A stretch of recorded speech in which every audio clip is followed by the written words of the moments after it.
Salam dostlar, törəmə mövzusuna aid bir çalışmanın həllinə baxaq.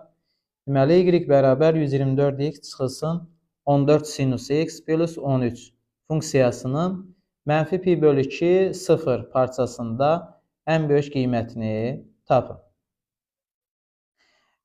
Funksiyanın parçada ən böyük və ən kiçik qiymətini tapmaq üçün funksiyanın həmin parçada əgər böhran nöqtəsi varsa, böhran nöqtəsini tapırıq və həmin nöqtədəki qiyməti hesablayırıq. Bir də parçanın uclarındakı qiymətləri hesablayırıq və onların içindən ən böyük hansısa həmin qiyməti seçirik.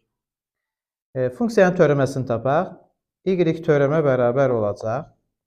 124x-in törəməsi 124 edir. Çıxılsın. Sinusun törəməsi kosinus etdiyi üçün burada 14 kosinus x alırıq.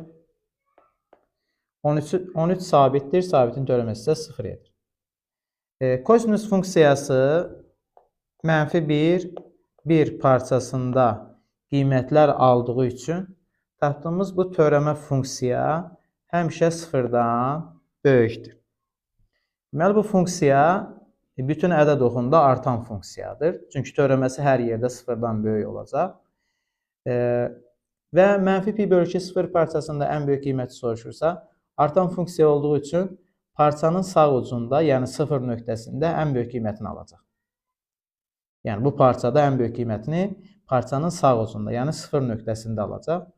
Onda y0 bərabər olar 124 vur 0, üstəgəl çıxılsın 14 vur sinus 0, üstəgəl 13. 124-ü 0-a vurduqda 0 edəcək, sinus 0-da 0 alır və alarıq cavab 13-dür. Deməli, verilmiş bu funksiyanın mənfi pi bölü 2 0 parçasında ən böyük qiyməti 13 olacaq.